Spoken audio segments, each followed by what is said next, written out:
జానకి పరిణయం ఫిబ్రవరి 2 నుంచి సోమవారం నుంచి శనివారం వరకు సాయంత్రం 6 గంటలకు మీ ఈటీవీలో.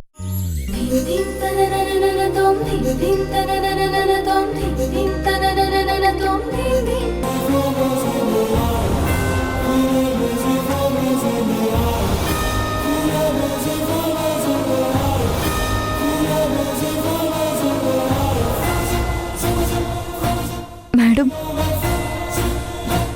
రావసుందరా, మీరు నాతో ఏమీ చెప్పకపోయినా లోపల ఎంత అగ్ని పర్వతాన్ని మోస్తున్నారో నేను అర్థం చేసుకోగలను. ధ్రువ సార్ ఆరోగ్యం గురించే కదా మీ దిగులంతా.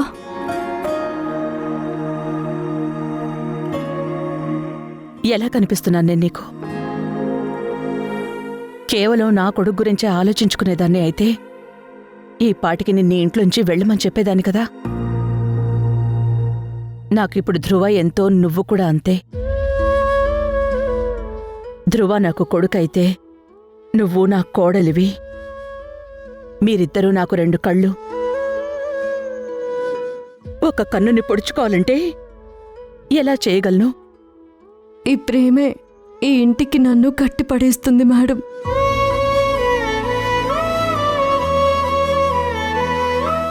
మొదట్లో నందితమ్మ చూపించిన అభిమానం, తర్వాత ధ్రువ సార్ చూపించిన ప్రేమ, ఇప్పుడు మీరు చూపిస్తున్న అంతులేని ఆప్యాయతకి నేను అదృష్టవంతురాలనే అనిపిస్తోంది.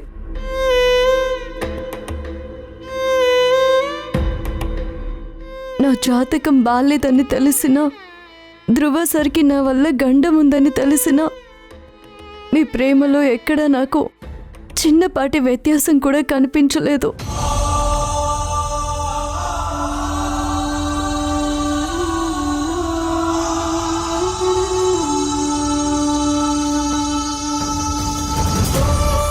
నన్ను ఈ ఇంట్లో నుంచి వెళ్ళమని చెప్పడం లేదు,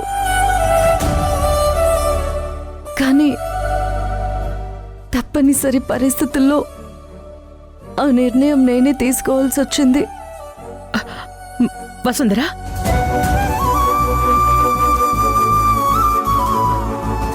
నేనెక్కడికి వెళ్తాను మేడం? మహా అయితే ఎస్టేట్కి. మీరు చూడాలనుకున్నా రాగలరు, నన్ను రమ్మన్నా రాగలను. కానీ సార్కి ఏదైనా జరిగితే మనం కాలాన్ని వెనక్కి తీసుకొని వెళ్ళి ఏది సరిచేయలేము.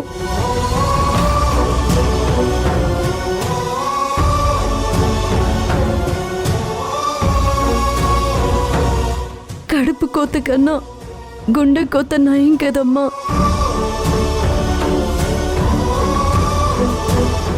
ఈ నిర్ణయం నేను మీకు బాధ కలిగించాలని తీసుకోలేదు, ఎవరు బాధపడకూడదని తీసుకున్నాను.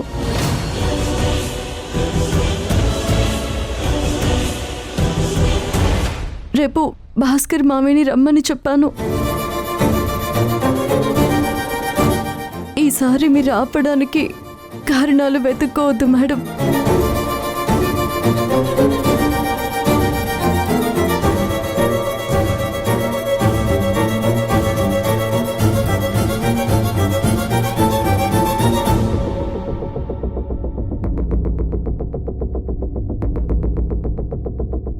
శంకరన్న ఎంతో ఆశపడి వసుంధరకు ఆ ఇంట్లో స్థానం కల్పించడానికి వసుంధర ధ్రువసార్నే పెళ్లి చేసుకోవాలని పట్టుబట్టాడు. ఈ పెళ్లితో తన స్థానం ఎప్పటికీ ఆ ఇంట్లోనే ఉంటుందనుకున్నాను.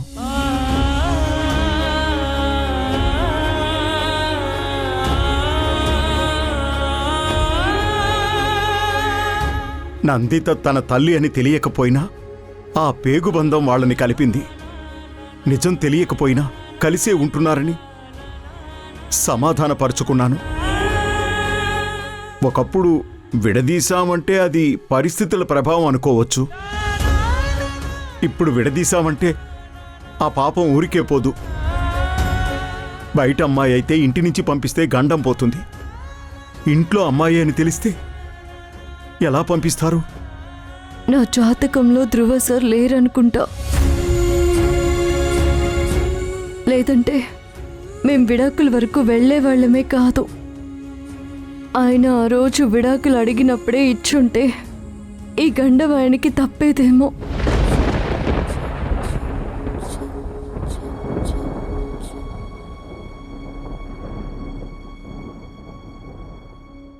కానీ అప్పుడు నా మీద పడ్డ నింద నేను చెరుపుకొని వెళదామనుకున్నాను.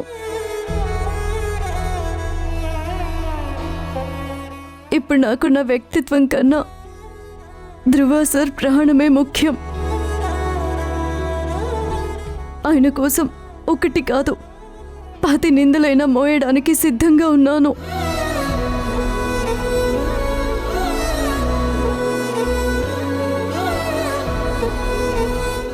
ఆ ఇల్లు, ఆ మనుషులు తనవాళ్ళు. అక్కడి నుంచి తనని వెళ్ళమనే హక్కు ఎవ్వరికీ లేదు. ఈ ఇంట్లో నా స్థానం ఎప్పుడూ పతలం కాదు మేడం. ఎందుకంటే ఇక్కడికి నేను వచ్చింది ధ్రువ సార్ భార్యగా. ఆయనే నాకు విడాకులు ఇవ్వాలి అనుకున్నప్పుడు అప్పుడు ఈ ఇంటితో నాకు ఇంకా సంబంధం ఏముంటుంది? ఏదో ఒకరోజు నేను ఈ ఇంటిని వదిలి వెళ్లాల్సిందే.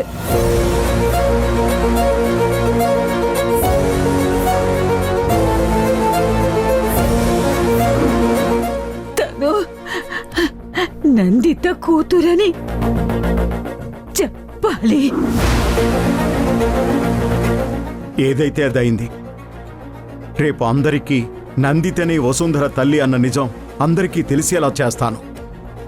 తను అనాథ కాదు, అందరూ ఉన్నారు అన్న ధైర్యం వసుంధరకి రావాలి. తర్వాత భగవంతుడి మీద భారం వేయడమే. అంతా ఆయన చూసుకుంటాడు. అంతే, అంతే. మీరు బాధపడకండి మేడం. అన్నింటికీ భగవంతుడే ఉన్నాడు. ఆయనే చూసుకుంటాడు.